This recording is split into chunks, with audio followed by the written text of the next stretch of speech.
ଦେଖନ୍ତୁ ବର୍ତ୍ତମାନ ବିଚାର କରିବା ନୀତି ମଞ୍ଜରୀର 3 ନମ୍ବର ପ୍ରଶ୍ନ। କ'ଣ କୁହାଯାଇଛି ନା ମାତୃଭାଷୟା ସଂକ୍ଷିପ୍ତମ ଉତ୍ତରମ ଲିଖତ, ଅର୍ଥାତ୍ ମାତୃଭାଷାରେ ସଂକ୍ଷିପ୍ତ ଉତ୍ତର ଲେଖ। କ ନମ୍ବର କ'ଣ କୁହାଯାଇଛି ନା ପୂର୍ବାହ୍ନେ କିମ୍ କାର୍ଯ୍ୟମ୍, ଅର୍ଥାତ୍ ପୂର୍ବାହ୍ନ ସମୟରେ କେଉଁ କାର୍ଯ୍ୟ। ଏହାର ଉତ୍ତର ହେବ ଅପରାହ୍ନର କାର୍ଯ୍ୟ।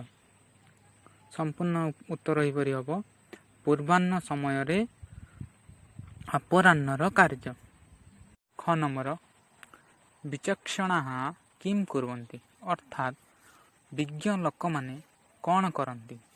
ଏହାର ଉତ୍ତର ହେବ ଯେ ବିଜ୍ଞ ଲୋକମାନେ ବର୍ତ୍ତମାନ ଘଟଣା ବିଷୟରେ ହିଁ ଚିନ୍ତା କରନ୍ତି ଏବଂ କାର୍ଯ୍ୟ କରନ୍ତି।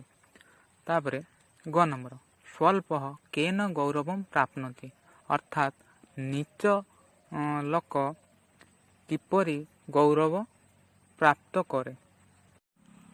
ଗର ଉତ୍ତର ହେବ ନିଚ ଲୋକ ଗୁଣୀ ଲୋକଙ୍କର ସମ୍ପର୍କରୁ ଗୌରବକୁ ପ୍ରାପ୍ତ ହୁଏ।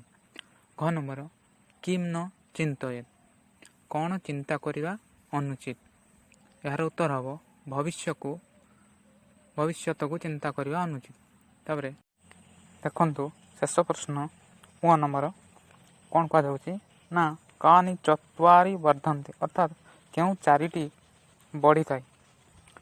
ଏହାର ଉତ୍ତର ହେବ ଆୟୁ, ବିଦ୍ୟା, ଯଶ ଓ ବଳ, ଅର୍ଥାତ୍ ଆୟୁ, ବିଦ୍ୟା, ଯଶ ଓ ବଳ ଏହି 4ଟି ବଢ଼ିଥାଏ।